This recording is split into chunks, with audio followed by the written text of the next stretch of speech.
The original story of Sleeping Beauty as told by Percy Forrest. Once upon a time, in a land far, far away, a beautiful castle stood tall and proud. It was a sight to see, with a village holding the most gentle people the world had ever seen. The village was ruled by a loving king and queen who were just celebrating the birth of their baby daughter, Zeladine. The day after the birth, the king and queen threw a party, inviting many people from neighboring kingdoms to celebrate the birth of a healthy baby girl.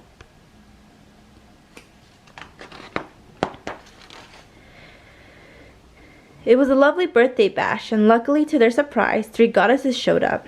The goddesses were Lucina, Themis, and Venus. To contribute to the celebration, each of the 3 goddesses went up and blessed baby Zeladine with a gift. But before they went up, the king gave them each a gift of cutlery. Lucina gave baby Zeladine beauty. Themis gave her the ability to be loved by everyone that sees her. However, when the king gave Venus her gift, she looked at the others and got angry. She was mad that it was not as beautiful as the other cutlery.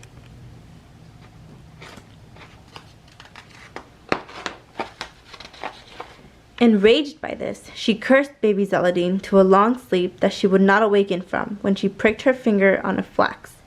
However, as the years passed and Zeladine grew, everyone thought that the curse was not real and did not think anything of it.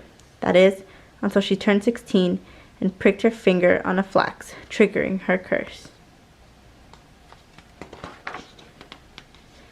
With no idea what to do, the king and queen placed Zeladine in a tower to live out the rest of her life. However, before her cursed sleep, Zeladine left behind an infatuated lover named Troilus. He was desperate to wake his dear up. The 3 goddesses from years before appeared to him and gave hints that only a true love's kiss can wake her up. Knowing this, Troilus set out to find his beloved with the help of the 3 goddesses. They eventually came upon the tower that Zeladine was placed in and made their way in to find Zeladine asleep peacefully. "Go ahead, kiss her," exclaimed Venus. Troilus did, but Zeladine did not wake up.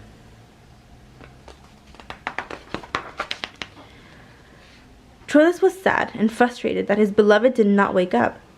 The goddesses left him to grieve, and soon he found himself alone with her.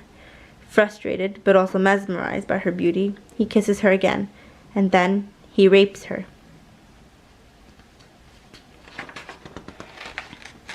As time goes on, Zeladine turned out to be pregnant with his child. During the time of the baby's birth, the goddesses help Zeladine as she is still unconscious.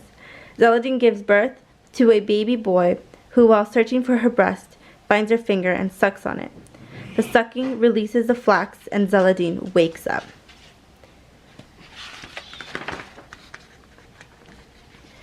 Two days later, Troilus comes back and is surprised to see Zeladine awake and with child.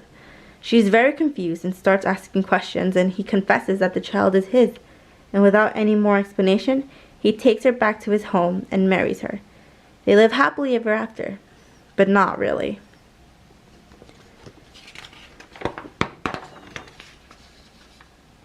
Almost a month into their newly wedded lives, Zeladine starts having nightmares of Troilus abusing her. They are triggered when he lays down next to her to cuddle, and this makes her feel very uncomfortable. After not being able to sleep in the same bed as him, she requests a separate room where she spends most of her days locked inside.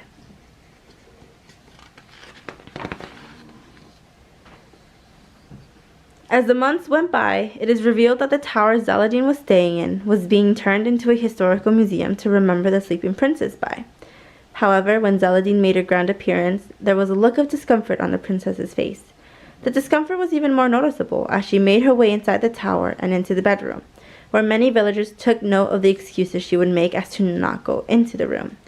This sparked rumors about Zeladine that she did not find things she previously found amusing, and others stated that she did not want to socialize, spending her days locked in her room.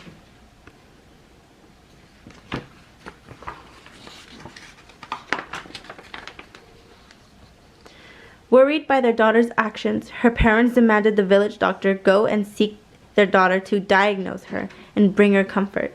The doctor studied Zeladine's behavior carefully, writing in his little notebook until he finally came to a conclusion. "My dear, you are suffering from PTSD," he began. She was confused as to what that even meant. "PTSD? What is that, doctor?" she asked quietly. "PTSD stands for post-traumatic stress disorder," he explained. "From your symptoms and the feeling of uncomfortableness from around your husband and your tower and your nightmares, that is my conclusion. But there is hope, my dear." "What can I do to get better?" Zeladine asked. "I'm going to recommend trauma-focused cognitive behavioral therapy, TFCBT. This treatment will help you understand more about what happened to you, and it will teach you relaxation techniques to help with your stress. Most importantly, this treatment will help you express your feeling towards the event that happened to you, and how your parents can help you overcome this," he concluded, giving Zeladine a warm smile. "But I want to let you know that whatever happened to you was not your fault." After almost a year with her treatment, there was a change in her character, and slowly but surely, she was starting to be the girl that everyone once knew. But she was also stronger. Her parents took her away from Troilus and brought her back home along with her son. Celadine is on her way to finding her peace and is living happily ever after. The end.